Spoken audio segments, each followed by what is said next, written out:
Que a graça do Senhor Jesus Cristo esteja nos corações de todos os ouvintes do Momento de Sabedoria. Nós vamos meditar um pouco neste momento.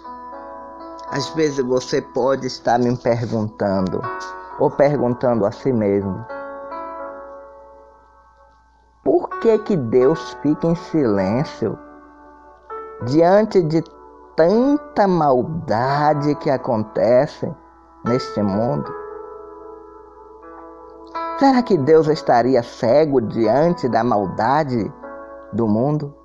Você pode estar se perguntando agora. Será que Deus perdeu as rédeas da história? O que Deus está fazendo? Você pode estar se perguntando, o que Deus está fazendo no mundo e na minha vida, que às vezes me permite sofrer, ver o sofrimento e perecer, e não está fazendo nada.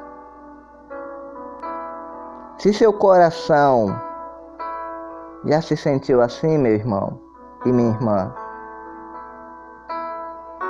nós vamos estar comentando um pouco, falando sobre isso. Esta mesma situação aconteceu com o profeta Abacuque. Ele se sentiu assim. Meus irmãos, a nação de Israel havia quebrado a aliança com Deus. A aliança que Deus tinha feito lá em Deuteronômio 28, depois vocês leem, na qual o Senhor fez com eles, com o Senhor por muitos e muitos anos. E chegou o seu ápice no reinado de Manassés. Manassés foi o pior rei lá de Israel na época, onde Jeremias e outros profetas contemporâneos, eles narram os fatos acerca dos níveis de corrupção e maldade que o povo de Deus, o povo de Israel havia chegado. É neste contexto, meus irmãos, que temos o profeta Abacuque orando ao Senhor, e na sua oração ele começa a exprimir a sua angústia diante da condição espiritual de Israel. Você pode ver lá em Abacuque 1, no seu versículo 1, Abacuque apresenta seu livro como a sentença de Deus a respeito do pecado de Israel.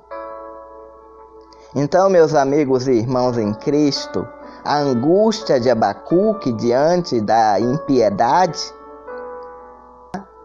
no seu capítulo 1, 2 até o 4, a angústia de Abacuque apresenta diante de Deus em questionamento acerca de quando Deus agirá contra a impiedade, que ele vê as consequências da injustiça da sociedade.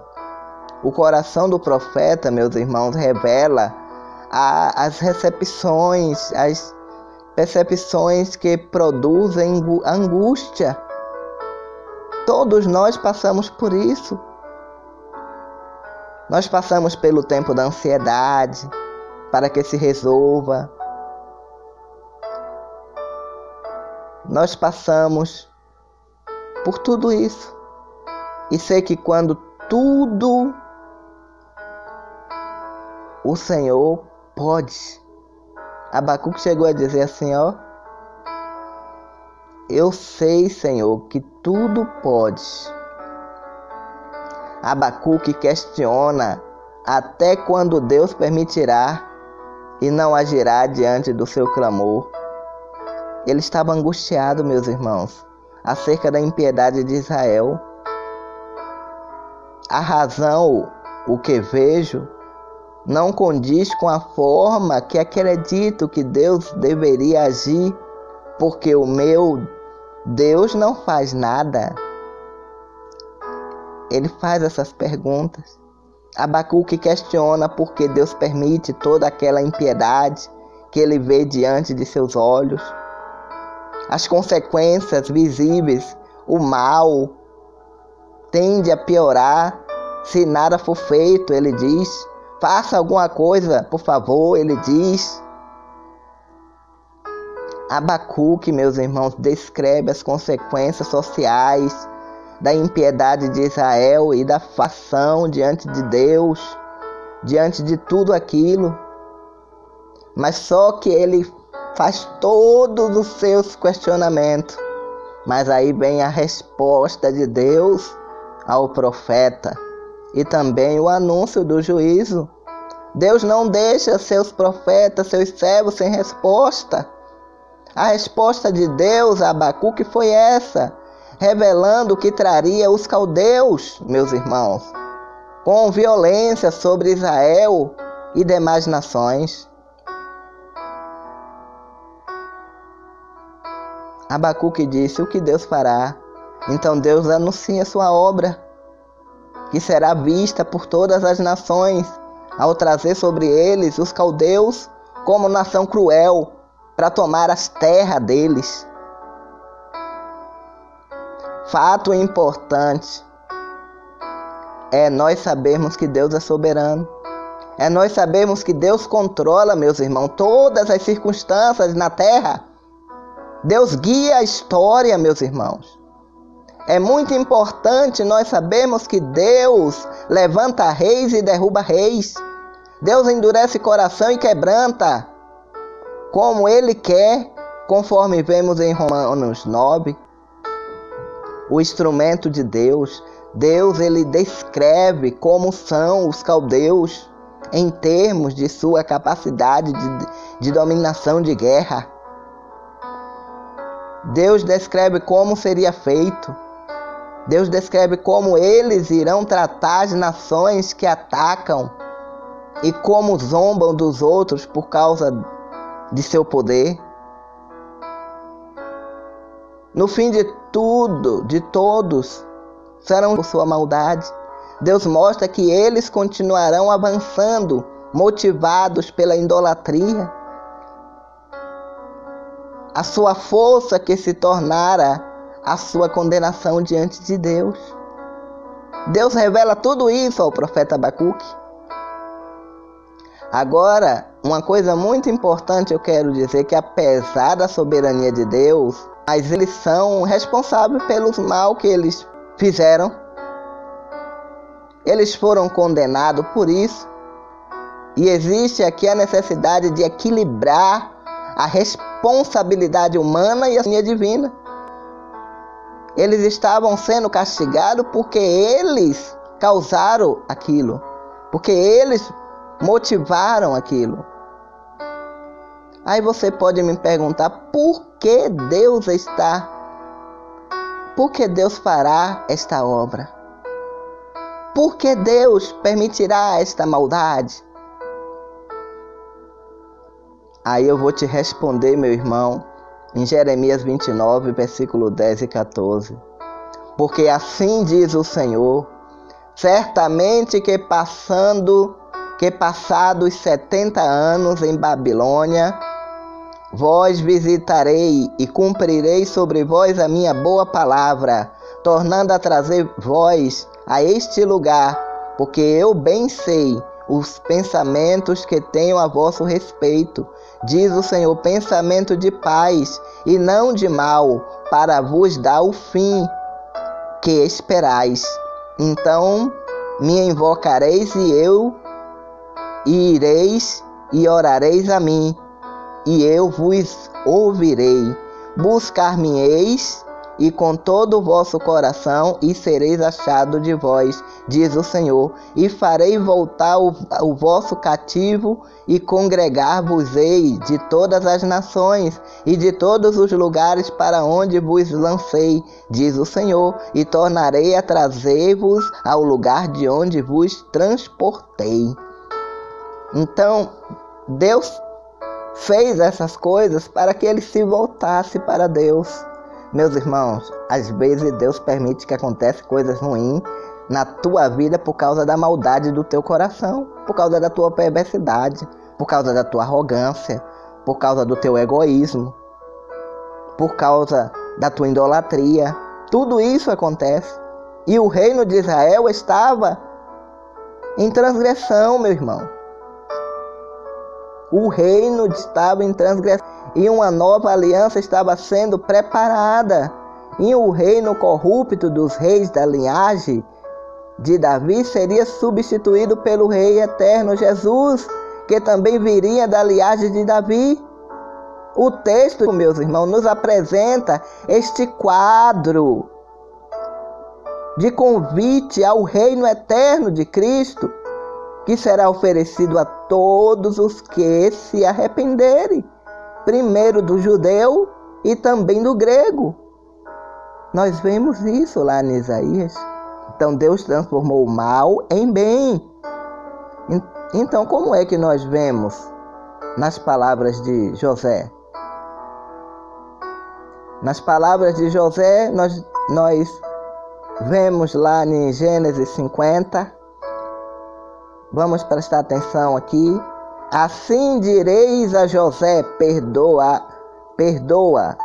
rogo-te, a transgressão de teus irmãos e o seu pecado, porque te fizeram mal. Agora, pois, rogamos-te que perdoes a transgressão dos servos de Deus e de teu pai. E José chorou quando eles lhe falavam. Depois vieram também seus irmãos e prostraram-se diante deles e disseram: Eis-nos aqui por teu servo. Meus irmãos, Deus, ele permite, mas ele castiga aquele que ele ama. Mas quando a pessoa se volta para ele, ele perdoa. A salvação está disponível a todos, mas a disciplina primeiramente ao povo de Deus, para que sejam purificados e depois se tornem instrumentos de juízo a todas as nações da terra, meus irmãos.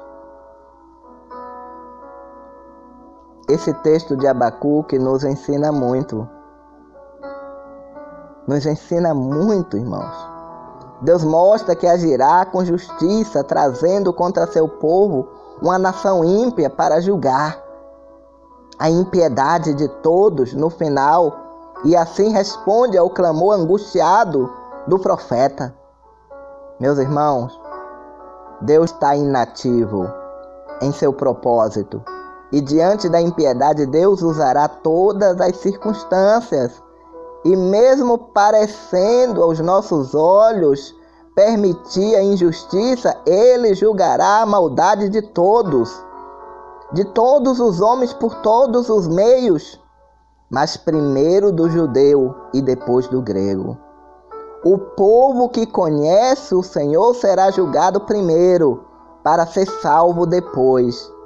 A oferta da salvação é o desejo do coração do Senhor, mas a impiedade precisa ser julgada, meu irmão. O pecado é condenado para que a salvação venha depois. Para nós, hoje, isso aconteceu em Cristo, que levou o juízo dos nossos pecados através dos gentios, do mundo, e para o mundo virá por meio de Cristo, ressurrecto, e da igreja glorificada.